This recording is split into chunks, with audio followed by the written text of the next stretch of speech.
Hi, everyone. Welcome to Shaping the Future of the Credit Union series.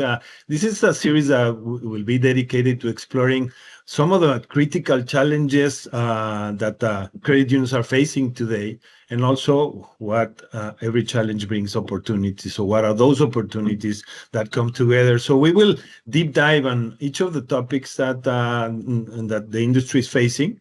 And one of them, or the first one that we will provide here, is banking as a service. So, banking as a service can be a very important way of solving these challenges or facing these challenges.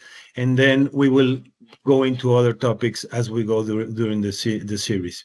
So, this episode specifically, we will discuss more of the challenges that the credit unions are facing and how banking as a service best practices can provide some of the solutions, and also talking about how embracing this kind of approach is not only about the technology, it's also a transformation that each of the credit unions has to go through, and that can provide a lot of competitive advantage to each independently. So first, Carrie, let's introduce ourselves. Let's introduce our companies. Can you please talk about Rockstar Advisory? For sure. Rockstar Advisory, we're a boutique advisory based on years of experience with credit unions, public sector, small businesses, all focused on transformation and that intersection of people, governance, and technology. Thank you. And GFT is a German-based technology consulting company. We've been around for almost 35 years now, and we are present in 20 countries, and we are also present here, of course, in Canada, throughout the whole country. And we are specialized in serving our financial services clients in digital transformation.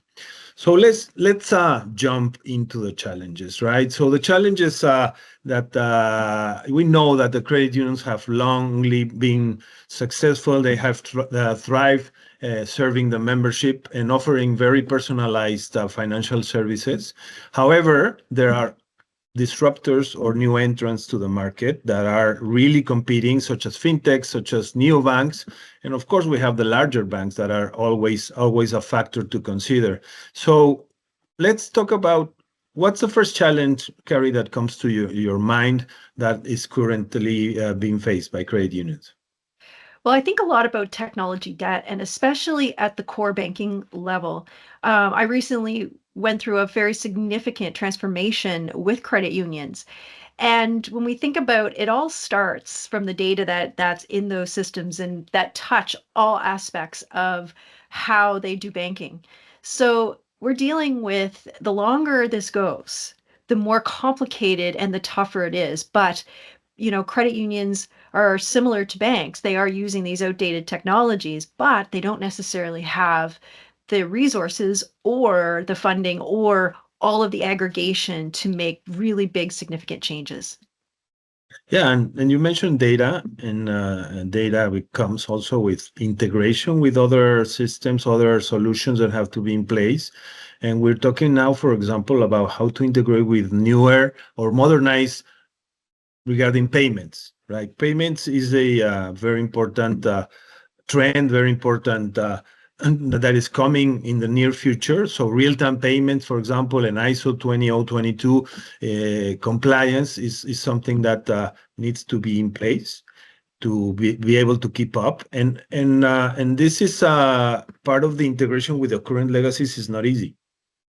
And these challenges don't come isolated. You mentioned data, I mentioned payments, and data, of course, comes together with other topics as open banking, right? So what can you tell us a little bit about what I just said?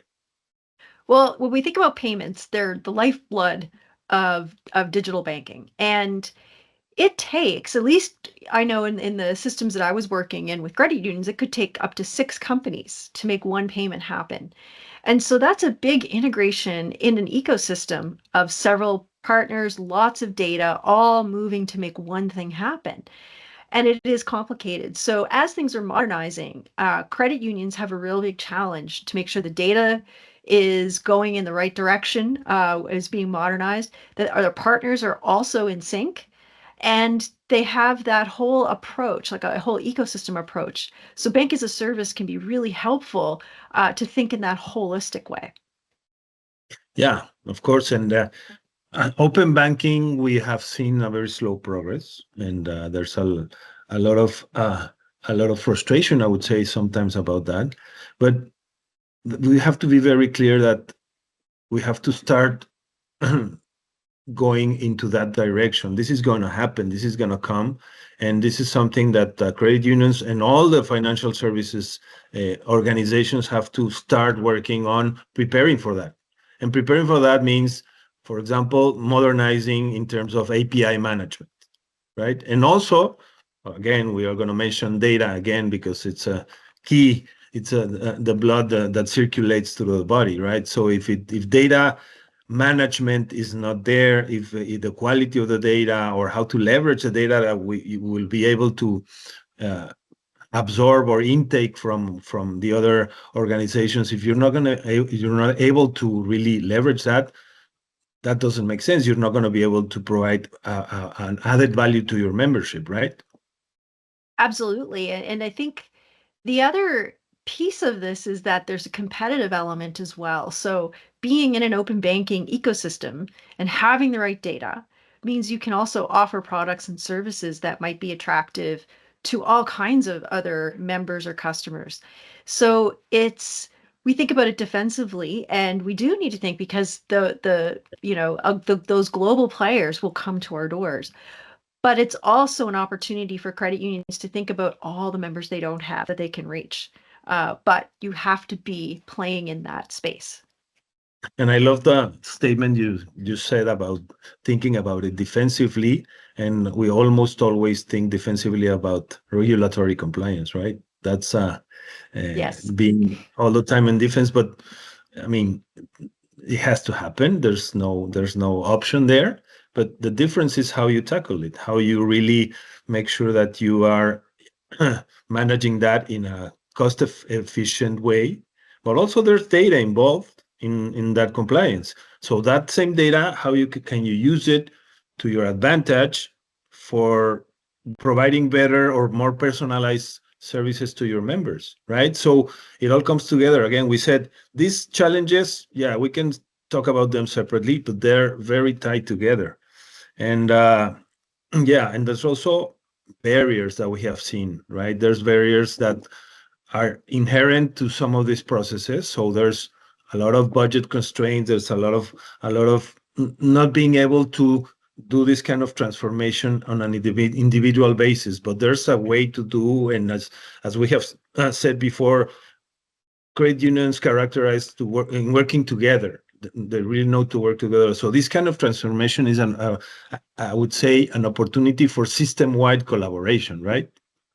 absolutely. It's sometimes I think credit unions are a little fearful of what this looks like because it is complicated when we think about technology and the part of their business that's not dealing directly with members. But when they start to think about an ecosystem through bank as a service of many different partners that come together to provide a service, it's not that different from cooperation, and that they really know well. And to be able to understand where they can create those efficiencies, and then they can take all of those resources that they're not using and spending on tech towards the membership and towards those, the things that they want to do directly. So I think, it can be such an enabler for the cooperative way. Yeah, I mean, mentioned resources. Yeah, there's also the talent that has to be in place, right? So if you are sharing, you are working together. Yeah, there's also going to be challenges about your talent, but it's easier to manage when we are collectively solving these kind of challenges. But we don't want to scare everyone, right? There's solutions, right? So what do you think about banking as a service being part of the solution? It definitely, when we look at the level of need, and just when you go to market to try to find the professional services to do the work, we are competing against a lot of different organizations with different pocketbooks, but also for expertise that know how to work with us. So being able to share resources and being able to learn can also build a greater base of talent that you're going to need long term, in addition to being able to have those efficiencies that also allow you to get the work done. Yeah, and banking as a service may sound a technology-oriented term or approach, but it's also one thing to keep in mind is that it's related to an enterprise-wide transformation. It's not only about the technology. Technology is always going to be the enabler, right? There's other components that have to be in place, and we're going to talk about them in the next episodes. Like we are going to take also the soft part, not only the hard part of technology only topics, right? So in the coming episodes, we'll deep dive into those components. And I want to thank everyone for being with us today. And please stay tuned. We will be happy in the next episode to share more information with you. Thank you.